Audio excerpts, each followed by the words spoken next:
नमस्कार मित्रमैत्रिणींनो, स्वाध्याय e learning YouTube चॅनलवरती तुमच्या सर्वांचं स्वागत. या ठिकाणी आपण 100 चालू घडामोडी या आपल्या लेक्चर सिरीजमधलं पॉलिटीमधलं तिसरं लेक्चर या ठिकाणी आपण कंडक्ट करत आहोत. जर तुम्ही या लेक्चर सिरीजवरचं इंट्रोडक्शन लेक्चर याच्या आधी बघितलं नसेल तर माझी तुम्हाला विनंती राहील की आधी तुम्ही इंट्रोडक्शन लेक्चर करा आणि त्याच्यानंतरच तुम्ही या लेक्चरला कंटिन्यू करा. आजचा आपला पहिला टॉपिक आहे पहिली ई लोक अदालत. पहिली ई लोक अदालत. तर बघा, देशाच्या न्यायिक इतिहासातील पहिली ई लोक अदालत म्हणजेच लोक अदालत या ठिकाणी पार पडलेली आहे. ठीक आहे, लोक अदालत काय असतं की जर काही छोटे मोठे तंटे आहे, ठीक आहे, जे काहीतरी तडजोडीने सोडवायचे आहे, त्याच्यामधला वाद मिटवायचा आहे, तर अशा वेळी पूर्ण प्रोसेस जी आहे ती कोर्ट केसमध्ये न जाता त्या ठिकाणी सामंजस्याने काहीतरी मधला मार्ग किंवा काहीतरी मांडवली या टाईपचं काहीतरी गोष्ट आपण करू शकतो का, तर ते करण्यासाठी लोक अदालत हे एक प्रकारचं व्यवस्था त्या ठिकाणी निर्माण केलेली आहे. ठीक आहे, आणि अशा लोक अदालतीमधली पहिली ई लोक अदालत, ठीक आहे, म्हणजे ही इलेक्ट्रॉनिक फॉर्मॅटमध्ये कंडक्ट केली, ऑनलाईन फॉर्मॅटमध्ये त्या ठिकाणी ही झालेली आहे. ठीक आहे, तर हे कुठं झालेलं आहे? देशात पहिल्यांदाच छत्तीसगडच्या बिलासपूर जिल्ह्यामध्ये, छत्तीसगड राज्यामधल्या बिलासपूर जिल्ह्यामध्ये या ठिकाणी ई लोक अदालत कंडक्ट झालेली आहे. हा फॅक्ट आपल्या दृष्टीने इम्पॉर्टंट आहे. आपल्याला याच्यावरती प्रश्न येऊ शकतो की कुठे ई लोक अदालत सगळ्यात पहिल्यांदा भारतामध्ये पार पडली. या ई लोक अदालतीत 23 जिल्ह्यांच्या 200 पेक्षा अधिक खंडपीठांमध्ये 3000 पेक्षा जास्त त्या ठिकाणी प्रकरणांची सुनवाई त्या ठिकाणी करण्यात आली. अदालतीचे उद्घाटन छत्तीसगडच्या उच्च न्यायालयाचे मुख्य न्यायाधीश रामचंद्र मेनन यांनी केले होते. लोक अदालतीविषयी, लोक अदालत ही सामंजस्याने आणि तडजोडीने वाद मिटवण्याच्या उद्देशाने तयार केलेली पर्यायी न्यायव्यवस्था आहे. ठीक आहे, पॅरलल ज्युडिशरी, आपण त्याला एक प्रकारे काय म्हणू शकतो? Parallel judiciary. म्हणजे ज्युडिशरीच्या पॅरलल ते काम करेल. याच्यामध्ये principle of natural justice follow होईल. ठीक आहे, म्हणजे नैसर्गिक न्यायाचं तत्व आपण ज्याला म्हणतो, तर त्याचा या ठिकाणी वापर करण्यात येतो. 1982 मध्ये गुजरातमध्ये पहिली लोक अदालत आयोजित करण्यात आली होती. ठीक आहे, म्हणजे भारतातली पहिली लोक अदालत कुठे आयोजित करण्यात आली होती? तर गुजरातमध्ये 1982 साली. आणि पहिली ई लोक अदालत कुठे आहे? तर छत्तीसगडमध्ये, बिलासपूरमध्ये. ओके, तर एवढे फॅक्ट्स आपल्याला महत्त्वाचे आहे. एवढेच 3 ते 4 फॅक्ट आपल्या दृष्टीने महत्त्वाचे आहे ज्याच्यावरती प्रश्न येऊ शकतो. पुढचा टॉपिक आहे 125वे घटना दुरुस्ती विधेयक. ठीक आहे, तर बघा, सीझन 1 मध्ये त्या ठिकाणी मी तुम्हाला सांगितलं होतं की आपण 122वे बिल बघितलं, 23वे बिल बघितलं, 24वे बिल बघितलं आणि त्याच्यानंतर डायरेक्टली 126वे बिल बघितलं होतं. ठीक आहे, जे पुढे जाऊन त्या ठिकाणी घटना दुरुस्ती ऍक्ट मध्ये कन्वर्ट झालेले आहे. आणि मधलं आपलं राहिलं होतं 125वे घटना दुरुस्ती विधेयक किंवा बिल. तर ते एक्झॅक्टली काय आहे, ते कशाशी संदर्भात आहे, एवढंच आपल्याला माहिती करून घ्यायचं आहे. ठीक आहे, आपल्याला याच्यावरती सुद्धा प्रिलिम मध्ये सिंपल प्रश्न येऊ शकतो की 125वे घटना दुरुस्ती विधेयक नक्की कशासाठी आहे. तर बघा, ईशान्य भारतातल्या स्वायत्त परिषदांसाठी ज्या की 6व्या परिशिष्टामध्ये त्या ठिकाणी इन्क्लूड केलेल्या आहेत. ठीक आहे, म्हणजे नॉर्थ ईस्ट इंडियामधल्या ऑटोनॉमस काउन्सिलसाठी ज्या 6 शेड्यूलमध्ये त्या ठिकाणी टाकलेले आहे, त्यांच्यासाठी हे बिल त्या ठिकाणी आणलेलं आहे. ठीक आहे, आता 6 शेड्यूलमध्ये किंवा 6व्या परिशिष्टामध्ये कोणते राज्य येतात? आसाम, त्रिपुरा, मेघालय आणि मिझोराम हे 4 राज्य त्या ठिकाणी येतात. हे 4ही पण राज्य त्या ठिकाणी बांगलादेशला बाउंड्री असलेले राज्य आहेत. ठीक आहे, तर हा यांच्यातला एक कॉमन फॅक्टर आहे जो आपल्या लक्षात आला असेल. तर या राज्यांमध्ये ऑटोनॉमस काउन्सिल्स, ठीक आहे, म्हणजे जसं आपल्याकडे जिल्हा परिषद, पंचायत समित्या असतात, ठीक आहे, तर तसेच काउन्सिल्स त्या ठिकाणी या राज्यांमध्ये असतात, पण त्यांना जास्त पॉवर दिलेली असते, जास्त ऑटोनॉमी दिलेली असते. ठीक आहे, स्वायत्तता जास्त दिलेली असते, म्हणून त्यांना ऑटोनॉमस काउन्सिल म्हणतो. आणि त्यांच्यासाठी हे बिल या ठिकाणी इन्क्लूड केलेलं आहे. आणि ह्या बिलामार्फत ह्या ज्या ऑटोनॉमस काउन्सिल्स आहे ह्या 4 राज्यांमधल्या, तर त्यांना जास्तीचे अधिकार, अजून जास्त अधिकार देण्यात येणार आहेत. ठीक आहे, अजून हे बिल पास झालेलं नाहीये, हे पेंडिंग आहे, त्याच्यावरती चर्चा सुरू आहे. पण आपल्याला याचा विषय माहिती पाहिजे, कारण कधी कधी असे सुद्धा प्रश्न आलेले आहे की बिल कोणतं आहे, तर याच्यावरती सुद्धा प्रश्न आलेले आहे. ठीक आहे, म्हणून आपण हे या ठिकाणी घेतलं. तर बघा, ज्या 6व्या शेड्यूल मधल्या ज्या ऑटोनॉमस काउन्सिल्स आहेत त्यांचे वित्तीय आणि कार्यकारी अधिकार फायनान्शियल अँड एक्झिक्युटिव्ह पॉवर्स वाढवण्यासाठी हे बिल तरतूद करते. यामुळे ग्रामीण भागात कार्यरत असणाऱ्या ग्रामपंचायतींना पुढील अधिकार देण्यात येणार आहे. ठीक आहे, म्हणजे त्यांना अजून कोणते जास्तीचे अधिकार आहे बघा. शेती संदर्भात, भूसुधारणा, लँड डेव्हलपमेंटसाठी, लघु जलसिंचनसाठी, स्मॉल इरिगेशन, पाणी व्यवस्थापन, वॉटर मॅनेजमेंट, पशुसंवर्धन, वीज पुरवठा, सूक्ष्म उद्योग आणि सामाजिक वनीकरण. तर या 8 विषयांसाठी त्या ठिकाणी जास्तीचे अधिकार त्या ठिकाणी त्यांना देण्यात येणार आहे. ठीक आहे, आपल्या दृष्टीने महत्त्वाचं काय आहे, हे 8 विषय नाही आठवले तरी चालेल. आपल्या दृष्टीने 125 बिल कशाशी रिलेटेड आहे ते महत्त्वाचं आहे. ठीक आहे, तर त्याचं टेक्स्ट काय आहे, तर ही पहिली लाईन हीच त्याचं टेक्स्ट आहे, ते आपल्याला माहिती पाहिजे. आणि 6व्या शेड्यूलमध्ये एकूण किती राज्य आहेत आणि कोणते राज्य आहेत ते आपल्याला माहिती पाहिजे. ठीक आहे, एवढ्या 2 गोष्टी जरी आपल्याला माहिती असल्या तरी आपला याच्यावरचा प्रश्न सहज सुटणार आहे. आपल्याला प्रश्न आला तर तो आपल्याला याच इन्फॉर्मेशनवरून येईल, जास्त डिटेलमध्ये आयोग सुद्धा जाणार नाही. पुढचा टॉपिक आहे राष्ट्रीय शैक्षणिक धोरण 2020. आता बघा, न्यू एज्युकेशन पॉलिसी या ठिकाणी डिक्लेअर करण्यात आलेली आहे 2020 मध्ये. तर थोडंसं डिटेलमध्ये बघूया एक्झॅक्टली न्यू एज्युकेशन पॉलिसी काय आहे. तर आता शिक्षण विषयक धोरणांचा इतिहास, आपण थोडंसं इतिहासात जाऊ. एज्युकेशनसाठी याच्या आधी कोणत्या कोणत्या पॉलिसीज किंवा आयोग त्या ठिकाणी स्थापन झालेले आहे. तर बघा, 1964 मध्ये 64 ते 66 या 2 वर्षाच्या कालावधीमध्ये त्या ठिकाणी कोठारी आयोगाची स्थापना करण्यात आली होती. त्याने काय रिकमेंड केलं, त्याने असा साचा रिकमेंड केला ज्याला आपण आकृतीबंध म्हणतो, 10+2+3. ठीक आहे, म्हणजे काय, 10वी पर्यंतचे शालेय शिक्षण, 2 वर्षांचे उच्च माध्यमिक शिक्षण म्हणजे 11वी-12वी, आणि त्याच्यानंतर 3 वर्षांचे पदवी शिक्षण. ठीक आहे, म्हणजे ग्रॅज्युएशन. हा आकृतीबंध त्या ठिकाणी मांडण्यात आला होता कोठारी आयोगामार्फत. ठीक आहे, जो बऱ्यापैकी आतापर्यंत सुद्धा चालू होता.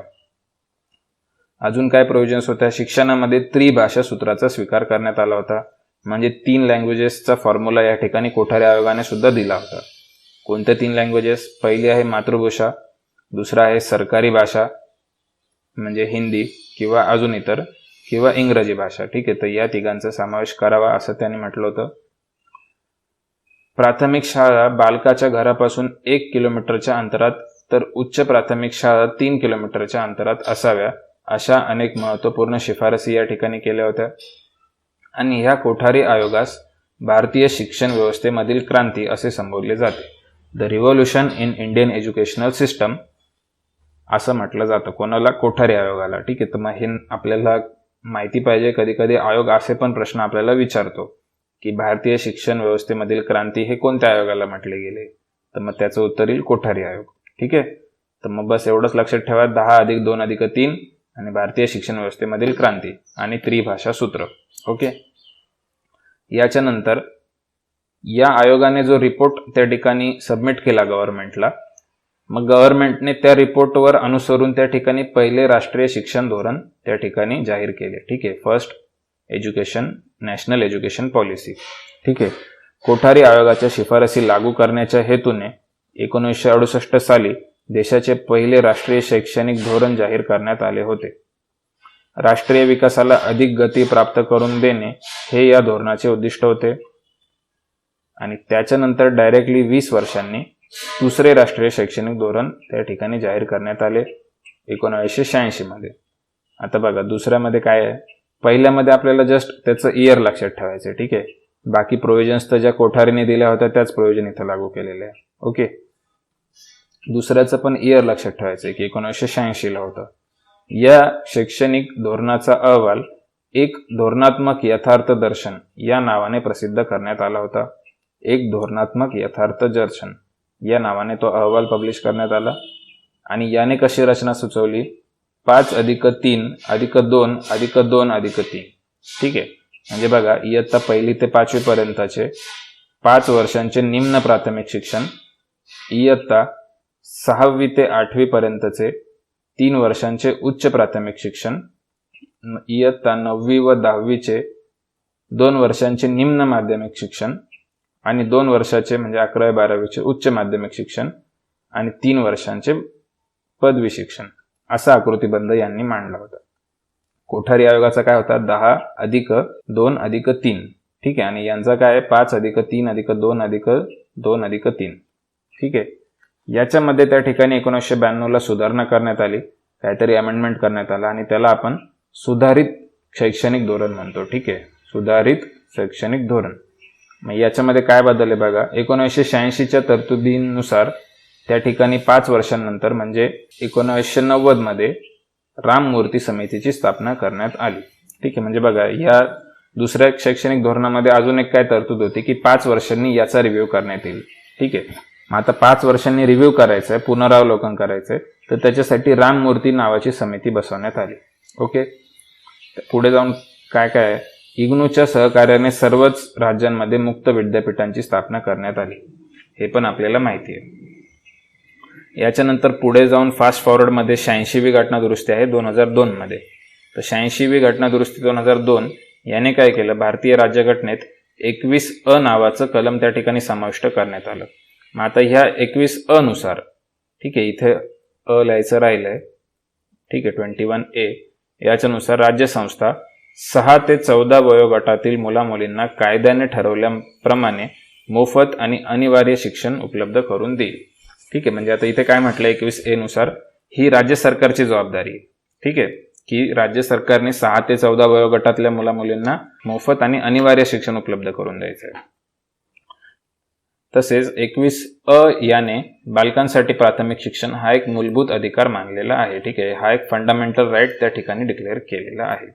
पुढे जाऊन शिक्षणाच्या अधिकाराचा कायदा 2009. आता ही जी घटना दुरुस्ती केली 2002 मध्ये 86वी, तिच्या प्रोव्हिजन्सचा त्या ठिकाणी इम्प्लिमेंटेशन मध्ये आणण्यासाठी, रनिंग मध्ये आणण्यासाठी शिक्षण अधिकाराचा कायदा त्या ठिकाणी पास केला. कलम 21A च्या आधारे संसदेने 2009 मध्ये बालकांना मोफत व अनिवार्य शिक्षणाचा अधिकाराचा कायदा 2009 हा संमत केला. ठीक आहे, हा जो कायदा आहे तर हा आपल्या मुख्य परीक्षेच्या अपडेटेड सिलेबसमध्ये त्या ठिकाणी आपल्याला दिलेला आहे, राज्यसेवेच्या GS2च्या पेपरमध्ये. ठीक आहे, मेन्सला. आणि याच्यावरती डिटेलमध्ये आपण आपल्या चॅनलवरती व्हिडिओ उपलब्ध करून दिलेला आहे. ज्यांना हवा असेल तर तो सर्च करून सुद्धा त्या ठिकाणी तो व्हिडिओ बघू शकता. या कायद्याची अंमलबजावणी 1 एप्रिल 2010 पासून करण्यात आली.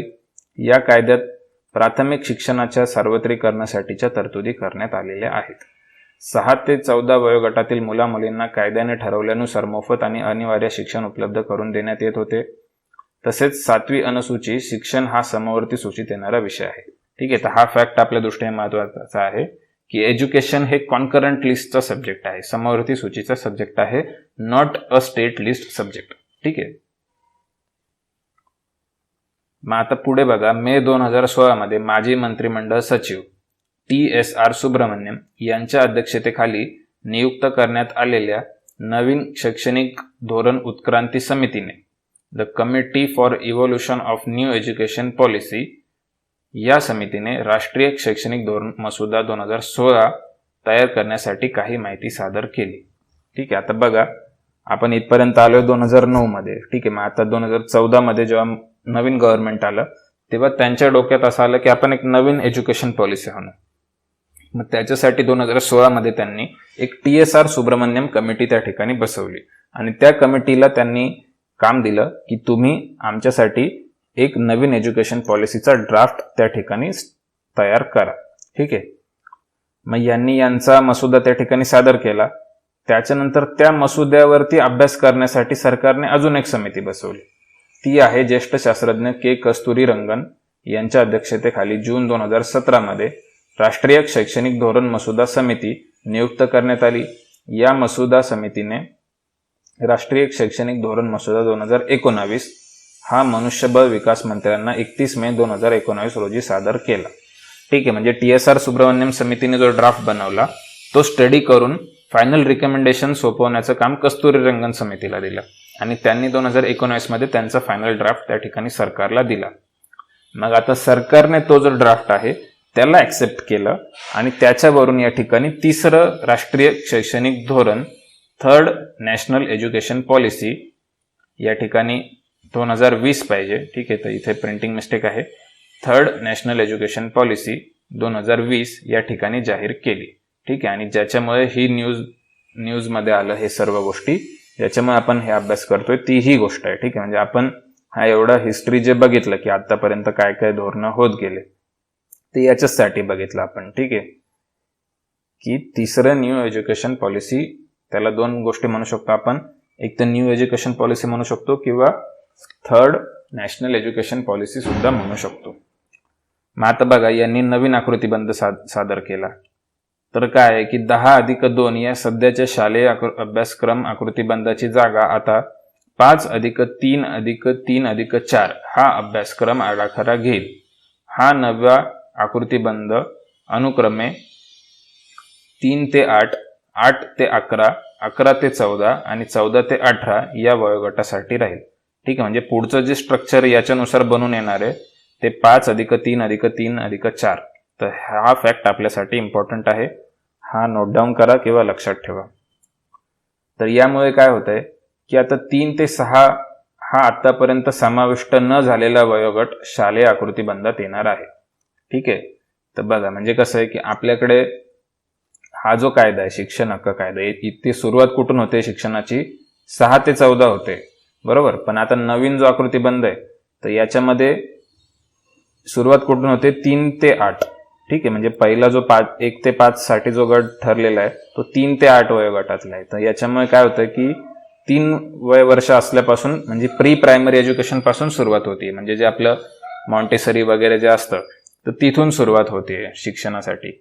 मग त्याच्यामुळे हा जो 3 ते 6चा जो वयोगट आहे हा आतापर्यंत शिक्षणात समाविष्ट नाहीये, तर हा नवीन आकृतीबंधामध्ये हा समाविष्ट केलेला आहे.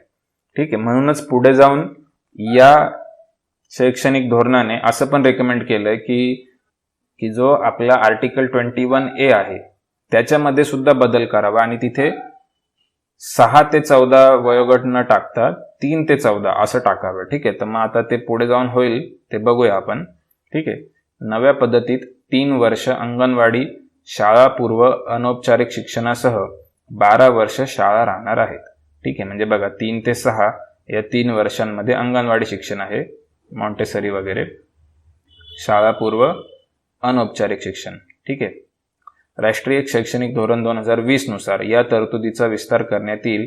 वय वर्ष 3 पासून ते 18 पर्यंतच्या वयापर्यंत कायद्याने मोफत व अनिवार्य शिक्षण उपलब्ध करण्यात येईल. ठीक आहे, म्हणजे आता यांनी हे रेकमेंड केले की ते 6 ते 14चं जी व्याप्ती आहे ना, ही व्याप्ती कायद्यातली ही वाढवा आणि ही वाढवून 3 ते 18 करा, असं त्यांचं रेकमेंडेशन आहे, जे मी इतक्यात तुम्हाला सांगितलं होतं. पुढे काय आहे की 2030 पर्यंत 100% GER न्यायचा आहे आपल्याला. आता GER काय असतो? Gross enrolment ratio. ठीक आहे, म्हणजे जितके लोक त्या ठिकाणी ज्यांचा जन्म होतोय आणि त्यांच्यापैकी किती लोकांची पुढे जाऊन शाळेमध्ये नोंद होतीये. ठीक आहे, तर त्याला आपण ग्रॉस एनरोलमेंट रेशो म्हणतो. तर हा आपल्याला 100% न्यायचा आहे, म्हणजे जेवढे पण त्या ठिकाणी बालक आपल्याकडे जन्म घेत असतील तर 100% ते पुढे शिक्षणामध्ये आले पाहिजे. आणि हा ग्रॉस एनरोलमेंट रेशो आपल्याला 2030 पर्यंत 100% न्यायचा आहे, असं या ठिकाणी सांगितलेलं आहे. अजून एक नवीन इनिशिएटिव्ह यांनी सांगितलंय पारक नावाचा. तर याच्यामध्ये काय आहे की performance assessment review and analysis of knowledge for holistic development. ठीक आहे, काय सांगतंय? Performance assessment review and analysis of knowledge for holistic development नावाचा एक इनिशिएटिव्ह आहे पारक. 2030 पर्यंत वय वर्ष 3 ते इयत्ता 10वी पर्यंतचे शिक्षण उपलब्ध करून दिले. शालेय विद्यार्थ्यांना 2025 पर्यंत आवश्यक अक्षरज्ञान आणि गणिती प्रक्रियांचे कौशल्य प्राप्त करून देणे. किमान 5वी पर्यंतचे शिक्षण मातृभाषेतून देणे, हे एक रिकमेंडेशन महत्वाचं आहे. 6वी पासून व्यावसायिक शिक्षण देणे. बोर्डाच्या परीक्षांची पुनर्रचना करणे. ठीक आहे, आता याची पुनर्रचनेचा अजून एक्झॅक्टली गोष्ट आलेली नाहीये. काही लोकांनी असं सांगितलं होतं की 10वीचं बोर्ड कॅन्सल होऊन जाणार आहे आणि ते 8वीलाच येणार आहे वगैरे, पण त्याच्याविषयी अजून चर्चा आहे. ठीक आहे, ते एक्झॅक्टली फायनलाइज झालेलं नाहीये, तर फक्त पुनर्रचना होणार आहे एवढं आपल्याला माहिती पाहिजे. MPhil ही पदवी बंद होईल. पदवी शिक्षणात आंतरविद्याशाखीय दृष्टिकोनाचा अंतर्भाव होईल.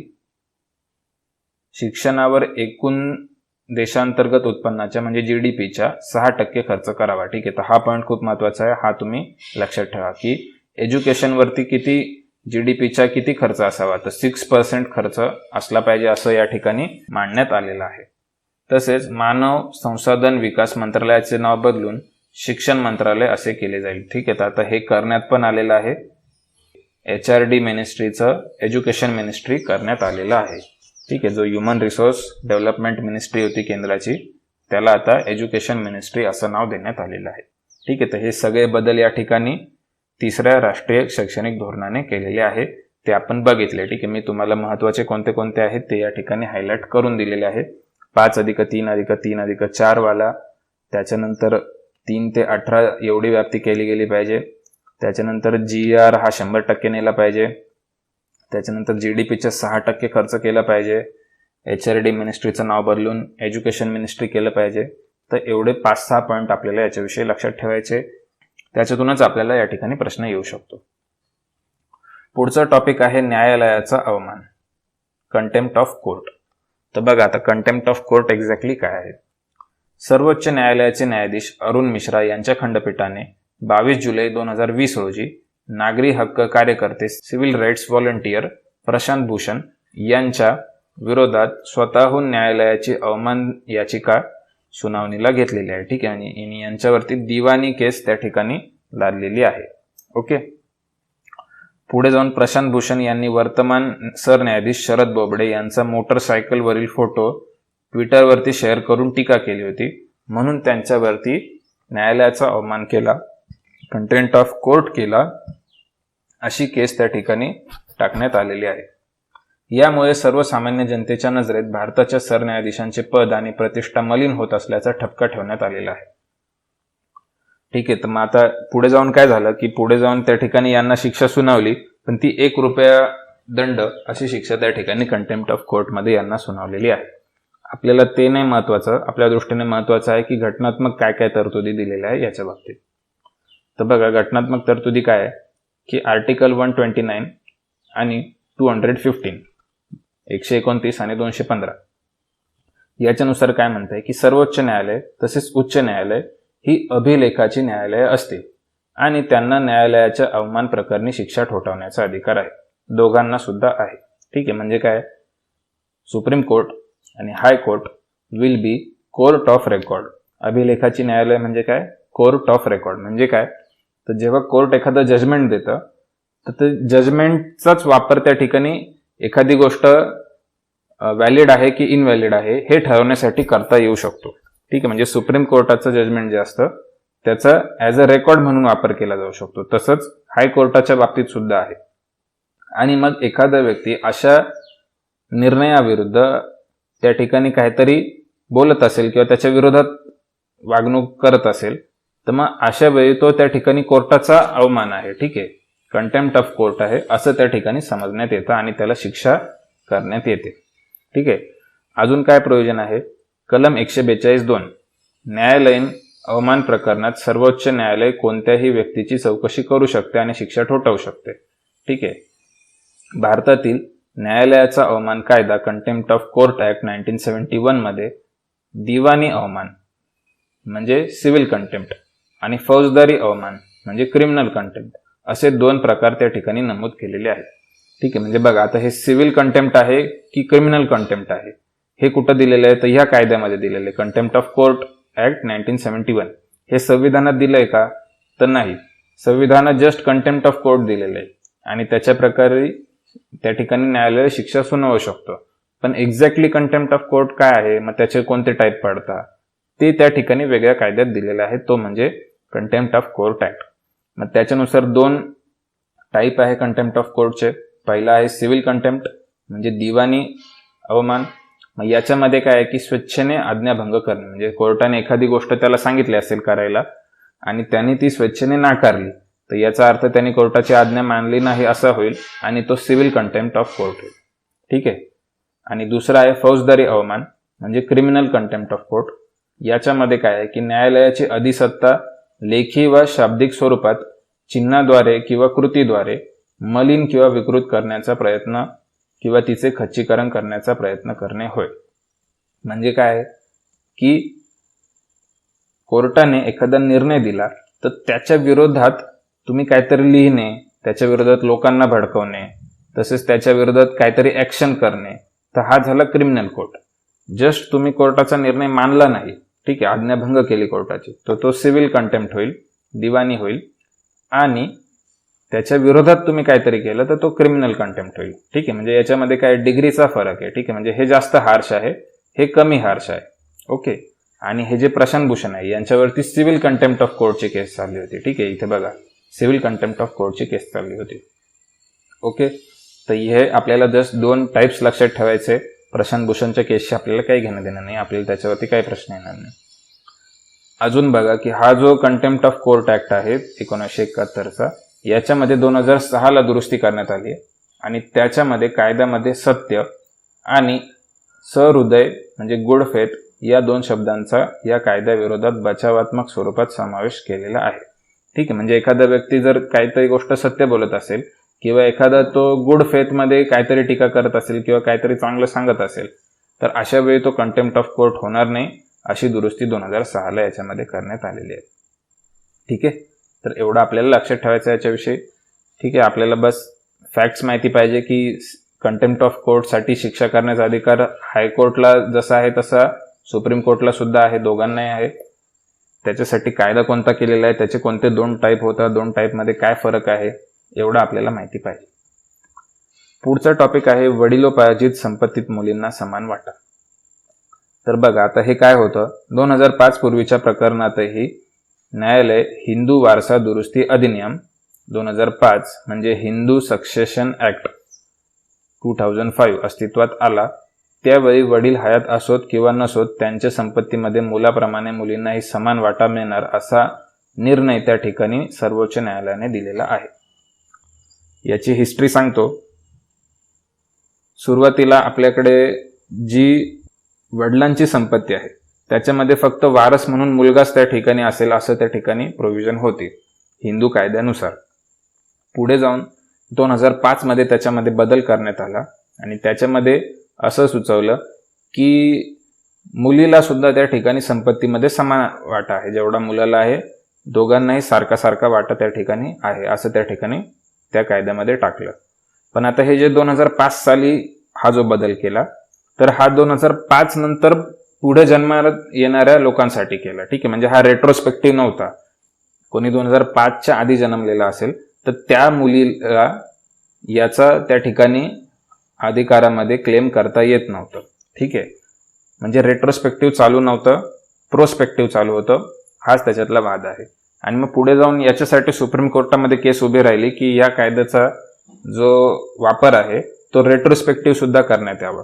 आणि इथे कोर्टाने तोच निकाल दिलेला आहे की आता इथून पुढे वडिलांचा जन्म 2005च्या आधीचा असो किंवा नंतरचा असो, वडील हयात असो किंवा नसो, तरी पण त्या ठिकाणी मुलीला मुलाप्रमाणे समान वाटा देण्यात येईल. ठीक आहे, तर हा याचा इन शॉर्ट स्टोरी आहे, मी ती तुम्हाला सांगितली. आता बघू स्लाइडवरती काय दिलेलं आहे. केंद्र शासनाने हिंदू वारसा कायद्याच्या कलम 6 मध्ये 9 सप्टेंबर 2005 रोजी महत्वाची आणि दूरगामी परिणाम करणारी दुरुस्ती केली होती. ही दुरुस्ती स्थावर मालमत्तेसह वडिलोपार्जित संपत्तीत मुलांच्या बरोबरीने मुलींनाही समान हक्क प्राप्त करून देण्यासंदर्भात होती. परंतु ही दुरुस्ती अस्तित्वात येण्यापूर्वी म्हणजे 2005 पूर्वी वडिलांचा मृत्यू झाला असेल तर मुलींना या दुरुस्ती अंतर्गत लाभ मिळेल की नाही याबाबत स्पष्टता नव्हती.